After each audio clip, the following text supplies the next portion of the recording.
Meu nome é Iná Prado Nassu, sob a orientação da professora Márcia Cristina Maestro, na Universidade de Brasília. Nós realizamos pesquisa PIBIC chamada Sujeito no Espaço, Articulações entre Psicanálise e Arquitetura Contemporânea. Em resumo, em termos psicanalíticos, foi pesquisado então a criação artística como expressão do sujeito imerso na linguagem, laço social e simbólico, então, dentro da cultura. Aqui a arquitetura foi vista como uma atividade de criação, que está falando tanto do ato projetivo do arquiteto, como uma construção cultural. Foram analisados os conceitos de corpo, tanto na história da arquitetura como uma concepção psicanalítica. Foram selecionados, então, alguns textos do arquiteto Bernard Chamy para fazer essa discussão e da relação entre esses campos, em que os conceitos de movimento, desejo, prazer e vazio foram importantes. Como introdução, trago a noção de corpo na psicanálise como esse corpo falante, não corpo biológico, anatômico, mas esse corpo do discurso, da linguagem, e para a arquitetura esse corpo símbolo, esse sistema antropomórfico, né, que responde a esse corpo métrico. Então, para isso, linguagem, matéria e corpo são importantes, e as relações entre vazio, objetos e desejo.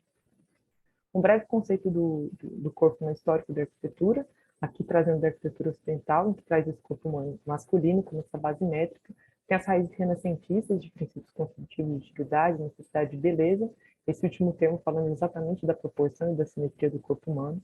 A partir disso, o movimento modernista dos anos 20 vai trazer um corpo com uma escala racional global, né, universal, que seria a resposta à arquitetura, essa tábula rasa, escala monumental, e o pós-modernismo, a partir dos anos 60, como uma crítica a essa universalidade, vai trazer o corpo como métrica ainda abstrata, mas vai incorporar a experiência, então teria um corpo territorializado.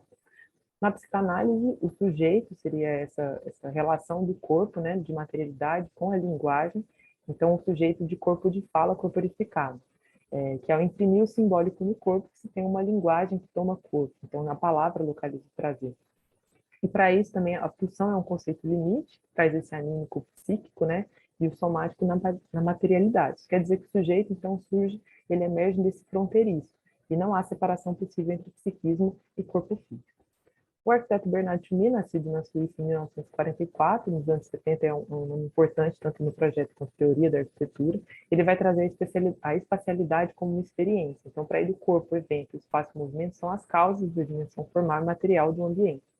No texto Arquitetura, O Prazer da Arquitetura, em 1977, ele vai falar do prazer do espaço, vai trazer a inutilidade como uma transgressão ao funcional e moral, e a Arquitetura Limites 1, 2 e 3, ele vai trazer e tensionar os limites da arquitetura com outros campos do saber e da história. No Mal-Estar da Cultura, Freud vai falar que uma das demandas das civilizações é a renúncia às pulsões, e vai trazer a arte como uma satisfação substitutiva parcial, né, dessas pulsões, tanto para o artista quanto para o usuário por mediação, né? E para isso a função da fantasia como essa projeção de uma realidade ausente. Aqui eu trago o arquiteto como agente que possui as ferramentas culturais que possibilitam a materialização dessa realidade ausente. O arquiteto Bernard Chamy, ele vai falar que a necessidade da arquitetura é a inutilidade. Isso quer dizer que ele está incluindo o erotismo irracional, o prazer na arquitetura, e não significa que ele está falando de uma arquitetura disfuncional. Para ele, o inútil seria o contraponto à primazia da ordem racional do movimento moderno, e ele contrapõe também o prazer às interdições. Em termos, né, de projetuais, ele traz a multiplicidade programática, ele inclui o efêmero, o evento e a apropriação espacial dos desejos do sujeito. Para ele, são os desejos que geram os movimentos e que geram os desenhos no espaço e o vazio, e isso seria a arquitetura.